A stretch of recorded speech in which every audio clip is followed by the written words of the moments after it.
बोल जयकारा बोल मेरे श्री गुरु महाराज की जय। सौभाग्यशाली गुरुमुखों, हमारे इष्ट देव श्री सद्गुरुदेव महाराज जी कितनी करुणा और दया के सागर हैं और परोपकार के लिए वह कैसे अपने गुरुमुखों को प्रेरित करते हैं, वह आपको निम्नलिखित वृत्तांत से पता चलता है। एक गुरुमुख प्रेमी लड़का श्री हजूरी में सेवा करता था। श्री पंचम पातशाही जी के श्री कमरे में उसकी सेवा होती थी। सुबह शाम की श्री आरती के लिए जब श्री कार में सवार होकर जाते तो वह भी उनके जाने के बाद श्री आरती के लिए जाता। एक बार श्री सद्गुरुदेव महाराज जी ने बड़ी मौज में आकर उस गुरुमुख को नज़दीक बुलाकर बड़े प्रेम से फरमाया, बेटा, अगर कभी कोई तुमसे सहायता मांगे और बहुत ज़रूरत में हो, परेशान हो और तुम उसकी सहायता में सक्षम हो, मतलब सहायता कर सकते हो, मगर वह समय तुम्हारे नित्य नियम श्री आरती पूजा या भजन अभ्यास का या कोई भी भक्ति के नियम पालन का हो और तुम उस व्यक्ति की सहायता ना करके अपने नियम को पूरा करते हो, तो तुम्हारा वह नियम कभी भी मालिक की दरगाह में स्वीकार्य नहीं होगा, क्योंकि तुम्हारा पहला दायित्व या फर्ज किसी की सहायता करना है, किसी दुखी परेशान या दुख दूर करना है। गुरुमुख, इन वचनों को सदा याद रखना। ये बात उस गुरुमुख बालक ने दिल में छेद से नोट कर ली।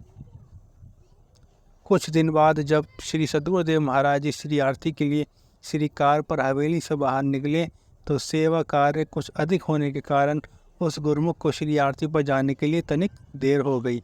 फिर भी वह तेजी से भागता हुआ श्री मंदिरों की तरफ जाने लगा।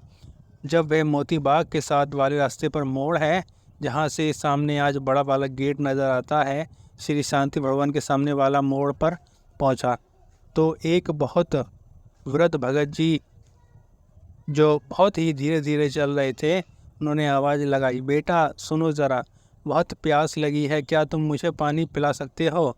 वह लड़का पहले ही श्री आरती के लिए लेट हो चुका था। उसने वृद्ध बाबा से कहा, बाबा जी, वह सामने श्री शांति भवन के पास पानी के नल लगे हैं, आओ और वहाँ जितना चाहे पानी पी लो।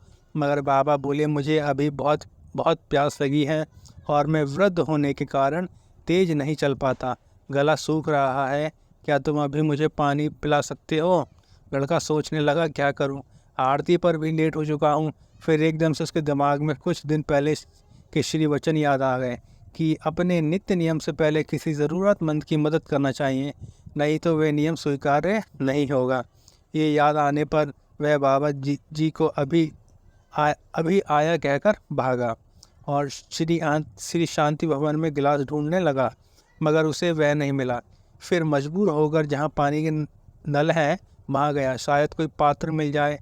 उसे वहाँ प्लास्टिक की एक खाली बोतल मिली, जिसे उसने अच्छे से रगड़कर धोया और ठंडा जल लेकर उस वृद्ध के पास पहुँचा, जो अभी धीरे धीरे चलते हुए जहाँ अशोक के वृक्ष लगे हैं वहाँ पहुँचे थे। बाबा ने पानी पिया, बस थोड़ा सा। लड़के ने पूछा, क्या हुआ बाबा, आपको तो बहुत प्यास लगी थी और बहुत थोड़ा सा पानी पिया, और पी लो। बाबा बोले, वह प्यास तो लगी ही रहेगी, वह पानी से कहाँ जाती है। बहुत रहस्यमयी बात करके मंद मंद मुस्कुराकर चुप हो गया।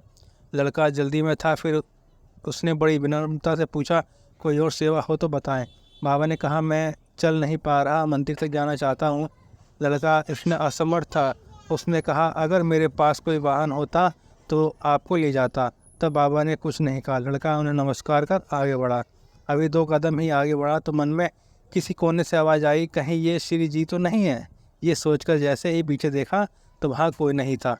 उसने आगे पीछे सब जगह ढूंढा, मगर कोई ना मिला, क्योंकि वे वृद्ध होने के कारण अच्छे से चल नहीं पाते थे और इतनी जल्दी गायब हो जाना इस बात का प्रमाण था कि वह श्री जी ही थे, जो कुछ दिन पहले ही दी गई सीख के लिए परीक्षा लेने आए थे कि बात को अमल किया गया है या नहीं।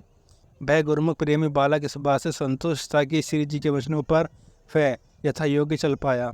जब रात को श्री मंदिर में वह श्री अंदर वापस आया तो कुछ देर बाद श्री जी के सामने किसी काम से जाना पड़ा। श्री जी ने उसे देखकर रहस्यमय मुस्कान से मुस्कुरा रहे थे और बड़े प्रेम से उसे अपने पास बुलाया और बाजू पकड़कर 2-4 बार फरमाया, पास हो गया, पास हो गया, पास हो गया।